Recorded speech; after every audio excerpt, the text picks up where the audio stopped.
एपोकलिप्टो world cinema की एक बहुत ही बेहतरीन मूवी जिसमें हमें अमेरिका की मॉडर्न सिविलाइजेशन से पहले की कहानी को दिखाया गया है। दरअसल अमेरिका में पहले माया सभ्यता थी और ये छोटे छोटे कबीले थे जो आपस में लड़ते रहते थे, और उसके बाद यहाँ पर यूरोपियन इन्वेडर्स आए जिन्होंने इनको पूरी तरह से अपने कब्जे में ले लिया, और ये कहानी उसी माया सभ्यता को रिप्रेजेंट करती है। तो मूवी शुरू होती है और हमें एक कबीले को दिखाया जाता है जो जंगल में शिकार कर रहा होता है, और दरअसल ये कबीले आज भी पुराने रीति रिवाजों और पुराने तौर तरीकों से चलते हैं। इन्होंने जंगल में हर जगह पर फंदे लगाए होते हैं जिसकी जानकारी सिर्फ इनके ही कबीले के लोगों को होती है कि इनका फंदा कहाँ कहाँ पर लगा है। तभी उस सुअर का जिसका ये शिकार कर रहे होते हैं उसका पैर उसी फंदे की रस्सी से टकरा जाता है, और जैसे ही उसका पैर रस्सी से टकराता है सामने से एक बहुत ही बड़ा लकड़ी का टुकड़ा आता है जिसमें नुकीली नुकीली लकड़ियाँ लगी होती हैं और सुअर के शरीर में धंस जाती है। अब सुअर की मौत हो जाती है जिससे ये सब बहुत खुश हो जाते हैं। एक्चुअली ये कबीला बहुत ही मस्ती करने वाला होता है और सब के सब वहाँ बैठकर हंसी मजाक करते हुए उस शिकार को काटना शुरू करते हैं। अब सबको एक एक टुकड़ा खाने के लिए दिया जाता है, जैसे किसी को दिल दिया जाता है, किसी को कान देते हैं, किसी को नाक देते हैं। उनमें से एक इंसान ऐसा होता है जिसकी संतान नहीं हो रही होती और सब उससे बहुत मजाक करते हैं, और जब उसकी बारी आती है तो वो उसे सुअर के टेस्टीज निकाल कर देते हैं और कहते हैं कि इसे खाने से संतान हो जाती है। वो आदमी कहता है कि तुम झूठ बोल रहे हो। वो कहता है मैं झूठ नहीं बोल रहा, मेरे पिता ने इसे 10 बार खाया था, और देखो आज मेरी 8 बहनें हैं, एक बड़ा भाई है और एक मैं, यानी हम टोटल 10 भाई बहन हैं। और उसे जो ये बोल रहा होता है वही इस मूवी का मेन हीरो है जिसका नाम है जैगुआर पो। उसके पिताजी भी पीछे खड़े होते हैं और वो आदमी इशारे से उनसे पूछता है कि क्या आपने सच में खाए थे। वह बोलता है हाँ। अब जैसे ही वह उसे मुंह में डालता है उसका टेस्ट बहुत ही गंदा होता है, वह उसे खा ही नहीं पाता, उसे उल्टी आ जाती है। अब इतने में सब हंसने लग जाते हैं और उसका मजाक उड़ाते हैं और आपस में लड़ने लग जाते हैं। तभी हीरो के पिताजी जो इस कबीले के सरदार भी हैं जिन्होंने उसे कहा था कि मैंने भी खाए हैं, वो पीछे से आते हैं और उनकी लड़ाई छुड़वा देते हैं और उसको अपने साथ साइड में ले जाकर कहते हैं कि तुम्हें और स्ट्रांग बनना पड़ेगा, तुम बार बार मजाक का पात्र क्यों बनते हो। वो बोलता है कि मेरे बच्चे नहीं होते इसलिए ये मेरा मजाक उड़ाते हैं। वो कहते हैं मेरे पास एक ऐसी दवा है जिसको यूज करने से तुम्हारे बच्चे हो जाएंगे। वो कहता है क्या सच में ऐसा हो सकता है। सरदार कहते हैं हाँ ऐसा हो तो सकता है, लेकिन एक बात का ध्यान रहे कि जो दवा मैं तुम्हें दे रहा हूँ ये बहुत ही स्ट्रांग है। वो कहता है कि प्लीज मुझे ये दवा दे दो, मैं किसी भी तरह से बाप बनना चाहता हूँ और इन सब का मुंह बंद करना चाहता हूँ। सरदार कुछ पत्ते निकालता है और उसे देता है। वह उसे खाने ही वाला होता है, लेकिन सरदार उसे रोकते हुए कहता है इसे खाओ मत, बल्कि जब तुम संभोग करोगे उससे पहले इसे अपने लिंग में लगा लेना, लेकिन खाना मत। और तभी हमारे हीरो यानी जैगुआर पो को एहसास होता है कि उसके पीछे झाड़ियों में कोई है। वो खड़ा होकर उस तरफ देखने लगता है और उनसे पूछता है कि तुम्हें क्या चाहिए। वहाँ झाड़ियों से कुछ आदिवासी निकलते हैं और इनके सामने 4 बड़ी बड़ी मछलियाँ रख देते हैं। वह कहते हैं कि हम यहाँ से गुजरना चाहते हैं, बदले में ये भी अपने शिकार का एक टुकड़ा जो इन्होंने अभी अभी किया होता है उन्हें देते हुए यहाँ से गुजरने की परमिशन दे देते हैं। और अगले ही पल झाड़ियों के पीछे से बहुत सारे आदिवासी निकलते हैं और ये सब के सब वहाँ से जाने लगते हैं। जैगुआर पो देखता है कि इनमें से बहुत सारे लोग घायल होते हैं। वह इनसे पूछता है कि हुआ क्या था। उनमें से एक आदिवासी बोलता है कि हमारा कबीला तबाह हो गया और अब हम एक नई शुरुआत के लिए जा रहे हैं। जैगुआर पो उनसे पूछना चाहता है कि आखिर हुआ क्या था, और वह उनके पीछे जाने लगता है, पर उसके पिताजी जो इस कबीले के सरदार भी होते हैं वह जैगुआर को उसके पीछे जाने से रोक देते हैं। लेकिन जैगुआर कहीं ना कहीं अंदर से परेशान होता है और उसे लगता है कि जरूर कुछ ना कुछ गलत हुआ है। उसके पिता उसे कहते हैं कि तुम काफी परेशान लग रहे हो। जैगुआर कहता है हाँ मैं हूँ। उसके पिता कहते हैं वह जो कबीला था उनके दिल में डर बैठ गया था और डर का कोई इलाज नहीं होता, और मैं चाहता हूँ कि तुम भी मत डरो और अपना यह डर लेकर तो गाँव में बिल्कुल भी मत जाना। अब ये सब के सब वापस अपने कबीले में आ जाते हैं और इनके कबीले का माहौल भी बहुत अच्छा होता है। ये वहाँ पर भी बहुत हंसी मजाक करते हैं, और वो आदमी जिसका सभी मजाक उड़ाते हैं उसे एक बूढ़ी औरत पकड़ लेती है जो उसकी सास होती है। वह उसे कहती है कि तुमने मुझे धोखा दिया है, मुझे एक पोता चाहिए, अगर तुम मुझे पोता नहीं दे सकते तो मैं तुम्हारी जगह किसी और को ले आऊंगी। अब वह आदमी और उसकी बीवी अंदर चले जाते हैं ताकि वह बच्चे के लिए फिर से कोशिश कर सके। और आपको याद होगा कि हीरो के पिताजी ने उसे जंगल में एक दवा दी थी कि अपने लिंग पर लगा लेना और इससे बच्चे पैदा हो जाएंगे। पर जैसे ही वह उस दवा को लगाकर सहवास शुरू करता है उन दोनों को बहुत ही जलन होने लगती है और दोनों इधर उधर भागना शुरू कर देते हैं। दरअसल वह कोई दवा नहीं होती बल्कि मिर्ची का पाउडर होता है, और उनको भागता देखकर सब बहुत हंसते हैं, बहुत मजाक उड़ाते हैं। अब हम जैगुआर पो को देखते हैं जो अपने घर जाता है और अपनी पत्नी से मिलता है जो कि प्रेग्नेंट है। उसका एक बेटा भी है और वह इन दोनों से बहुत ही प्यार करता है। इसके बाद यह दिखाते हैं कि कबीले में सब नाच रहे होते हैं, गा रहे होते हैं, लेकिन जैगुआर पो कहीं ना कहीं खोया होता है, क्योंकि आज सुबह उसने दूसरे कबीले की जो हालत देखी थी उसे कहीं ना कहीं उसके दिल में एक डर बैठ गया है। उसकी पत्नी पूछती है कि तुम इतने गुमसुम क्यों हो। वह उसे कुछ नहीं बताता और उसकी गोद में सिर रखकर सो जाता है। और रात में जैगुआर जब अपने परिवार के साथ सो रहा होता है तभी उसे कुत्ते के भौंकने की आवाज आती है जिससे वह जग जाता है। उसे एहसास होता है कि बाहर कुछ हलचल हो रही है। वैसे भी आज सुबह उसने जो कबीले की हालत देखी थी उससे वह काफी घबराया हुआ होता है। अगले ही पल हमें बाहर दिखाया जाता है, जहाँ पर एक बहुत ही भयानक, बहुत ही खूंखार आदिवासी होता है। उसके सभी साथी पेड़ों के पीछे छुपे होते हैं, जो उसके इशारा करने पर मशाले लेकर पेड़ों से बाहर आ जाते हैं। जगुआर अपने घर से बाहर देखता है, उसे कुछ जलती हुई मशालें दिखाई देती हैं और वह समझ जाता है कि कुछ न कुछ खतरा है। वो अपने परिवार को लेकर बाहर निकलता है, लेकिन तभी हमलावरों में से एक इन्हें देख लेता है और उन पर हमला कर देता है, लेकिन जगुआर पो उसे खत्म कर देता है। जगुआर अपने परिवार को लेकर एक सूखे कुएं के पास जाता है और वो अपने बेटे और अपनी पत्नी को, जो कि प्रेग्नेंट होती है, उसे रस्सी के सहारे धीरे धीरे कुएं में छोड़ना शुरू करता है। और जब वो नीचे जा ही रहे होते हैं, तभी उन हमलावरों में से एक आदिवासी जगुआर को देख लेता है और वो भागता हुआ उसकी तरफ आता है, लेकिन जगुआर जल्दी जल्दी अपनी पत्नी और अपने बच्चे को नीचे छोड़ने लगता है, जिससे वो नीचे गिर जाते हैं। तभी वो आदिवासी इन तक पहुंच जाता है, पर जगुआर उसे पैर से गिरा देता है और इससे पहले कि वो कुएं के अंदर गिरता, जगुआर उसका पैर पकड़कर खींच लेता है। वो आदिवासी जो कुएं के अंदर गिर रहा होता है, वह देख लेता है कि जगुआर की पत्नी और उसका बच्चा अंदर है, और इससे पहले कि वो किसी को बताता, जगुआर उसे मार देता है। जगुआर अपनी पत्नी और अपने बच्चे से कहता है कि मुझे अपने लोगों की मदद के लिए जाना होगा। हालांकि उसकी पत्नी उसे जाने से मना करती है और उसे रोकती है, पर वो अपनी पत्नी से कहता है कि मैं वादा करता हूँ कि मैं वापस आऊंगा, और ये कहकर वो अपने लोगों की मदद के लिए चला जाता है। वहाँ पर जगुआर के लगभग सभी लोगों को बंदी बना लिया होता है और कई लोगों को तो मार भी दिया होता है। यहाँ पर एक बहुत ही खतरनाक आदिवासी होता है, जिसका नाम होता है मिडिल आय। वो अपने चाकू से जगुआर के ऊपर हमला करता है और जगुआर को मारने ही वाला होता है, पर जगुआर उसका चाकू पकड़कर उसी की तरफ मोड़ देता है, और इससे पहले कि वह उसे मारता, यहाँ पर इन सब का सरदार आ जाता है, जो जगुआर को बंदी बना लेता है। हालांकि मिडिल आय जगुआर को यहाँ पर मारना चाहता है, पर सरदार उसे रोकते हुए मना कर देता है और कहता है कि मुझे इसकी जरूरत है। जगुआर के पिता भी बंदी होते हैं और वह अपने पिता से कहता है कि मुझे माफ कर दो पिताजी। मिडिल आय ये बात सुन लेता है और उसे पता चल जाता है कि ये उसके पिता हैं, इसलिए वो जगुआर के सामने ही उसके पिता को मार देता है। इसके बाद वह जगुआर के ऊपर भी एक जोरदार वार करता है, जिससे वह बेहोश हो जाता है। और जब उसे होश आता है तो वह देखता है कि उसके सभी साथी यहाँ पर बंदी बने हुए हैं। जगुआर कुएं की तरफ देखता है, जहाँ पर उसकी प्रेग्नेंट पत्नी और उसका बेटा है। सरदार का बेटा उसे उस तरफ देखते हुए देख लेता है और वह कुएं के पास जाता है। वह देखता है कि कुएं के अंदर एक रस्सी लगी हुई है, इसलिए उसे शक होता है और वो कुएं के अंदर देखता है, लेकिन उसे कोई दिखाई नहीं देता, क्योंकि जगुआर की पत्नी और बेटा कुएं के अंदर ही एक पत्थर के नीचे छुप जाते हैं। वो ऊपर से एक बहुत बड़ा पत्थर भी फेंकता है, लेकिन उसे कोई हलचल नजर नहीं आती। इसके बाद जो रस्सी लगी होती है वह उसे काट देता है, यानी कि अब चाह कर भी जगुआर की पत्नी और बेटा ऊपर नहीं आ सकते थे।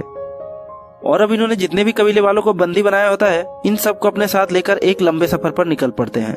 रास्ते में इन्हें वो कबीले वाले भी मिलते हैं जो सुबह इन्हें मिले थे, जिन्होंने इन्हें मछलियां दी थी, जो यहाँ से किसी दूसरी जगह पर अपना कबीला बसाने के लिए जा रहे थे।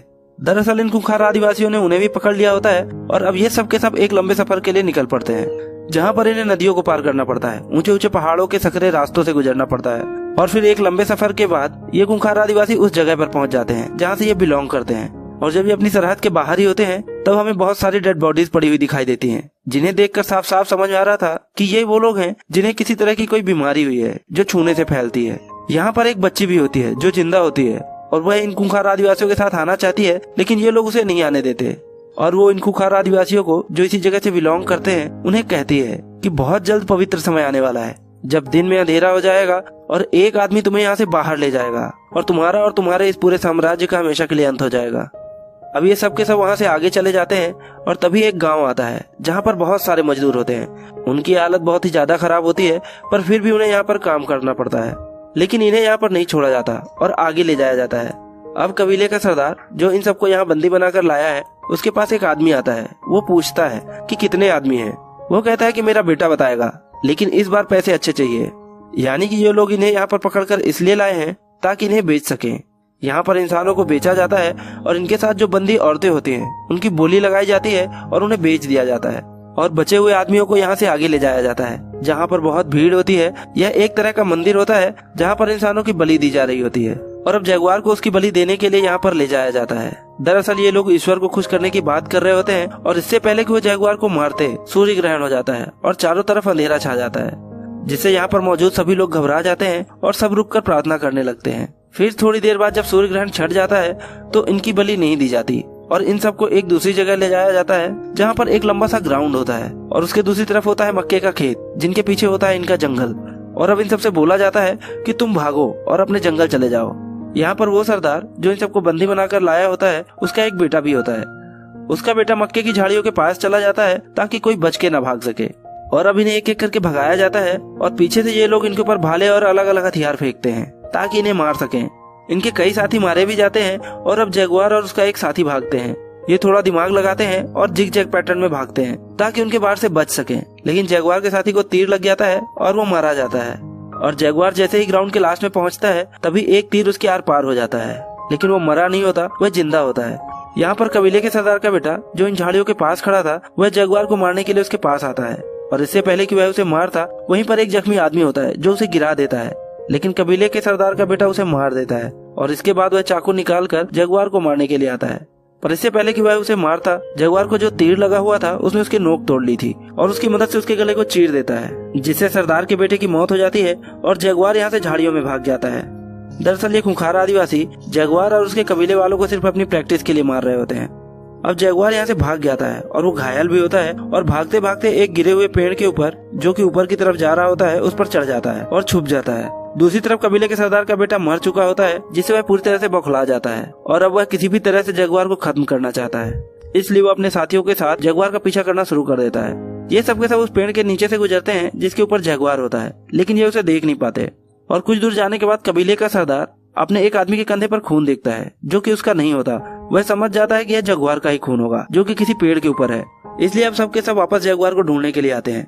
वहीं जिस पेड़ पर जगुआर होता है वो देखता है कि वहाँ पर एक जगुआर यानी जानवर का बच्चा होता है, और तभी उसकी माँ भी वहाँ पर आ जाती है और जगुआर पर हमला कर देती है। जगुआर को अब भागना शुरू करता है और जिस तरफ वो कबीले वाले गए होते हैं उन्हीं की तरफ वह भागने लगता है।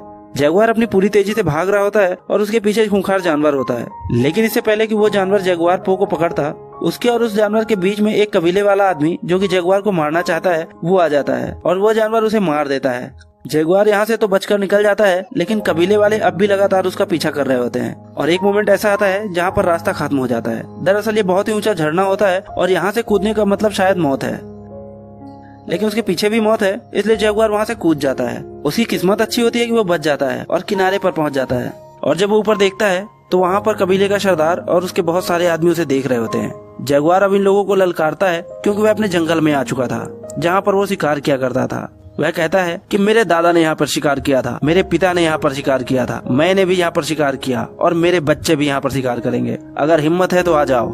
ऊपर कबीले के सरदार के साथ एक आदमी होता है। वो कहता है कि हमें इसके पीछे नहीं जाना चाहिए, हमें वापस चले जाना चाहिए।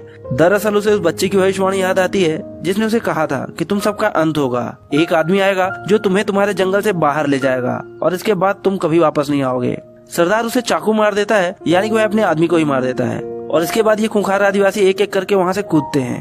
इसकी वजह से इनके एक आदमी की मौत भी हो जाती है, पर बाकी बचकर किनारे पर आ जाते हैं और जगुआर के पीछे जाते हैं।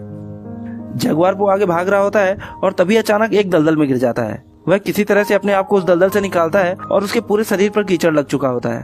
तभी उसका दिमाग घूमता है और वह भागते हुए एक जगह पर रुक जाता है और वह अपने आप से कहता है, मैं हूँ जगुआर पो और ये जंगल मेरा है और मुझे यहाँ से कोई नहीं भगा सकता, मैं किसी से नहीं डरता।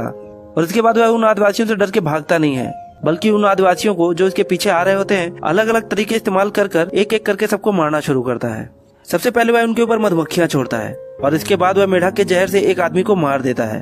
और तभी उसके सामने वो आदमी आ जाता है जिसने इसके पिताजी को मारा था, यानी कि मिडिल आई। जगुआर पो देखता है कि बीच में एक हथियार पड़ा हुआ है और मिडिल आई उसकी तरफ भागना शुरू करता है और वह भी उसकी तरफ भागना शुरू कर देता है। और जैसे ही जगुआर हथियार के पास पहुंचता है वह अपने घुटनों के बल घिसटता हुआ उस हथियार को उठा लेता है। मिडिल आई उस पर वार करता है लेकिन वह चूक जाता है, लेकिन जगुआर पो अपने वार से नहीं चूकता और वह उसे मार देता है।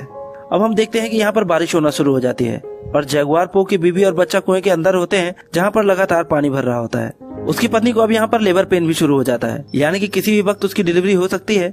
और जगुआर पो भागता हुआ कुएं तक पहुँच जाता है। उसके बीवी बच्चे उससे बोलते हैं कि हमें बाहर निकालो क्योंकि वह डूब रहे होते हैं, पर अभी बचे हुए 3 आदिवासी उसके पीछे आ रहे होते हैं। उन तीनों में से 2 आदिवासी कुएं पर रुक जाते हैं क्योंकि वह देखना चाहते हैं कि कुएं के अंदर कौन है। वह उसके बीवी और बच्चों को देख लेते हैं और कबीले का सरदार जो कि सबसे ज्यादा खूंखार है वह जगुआर के पीछे भाग रहा होता है और जगुआर भागते भागते अचानक एक जगह रुक जाता है। दरअसल उसने कुछ देख लिया होता है। वहाँ पर कबीले का सरदार पहुँच जाता है और क्योंकि जगुआर ने उसके बेटे को मारा था इसलिए वह उसे दूर से ही तीर मारता है जो कि उसके दिल के थोड़ा सा ऊपर लगता है।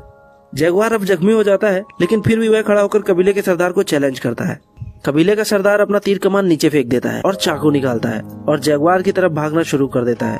और तभी उसका पैर किसी चीज से टकराता है। दरअसल ये वही फंदा होता है जो जगुआर और उसके कबीले वाले जानवरों को मारने के लिए लगाते थे। जिस तरह से इस कहानी की शुरुआत में भी उन्होंने एक सुअर को मारा था, और जैसे ही उसका पैर उस फंदे से टकराता है, सामने से एक बहुत बड़ी लकड़ी आती है जिसमें बहुत नुकीली नुकीली लकड़ियां लगी होती हैं। वह उसकी छाती से टकराती हैं और उसके शरीर के आर पार हो जाती हैं, और कबीले के सरदार की यहीं पर मौत हो जाती है।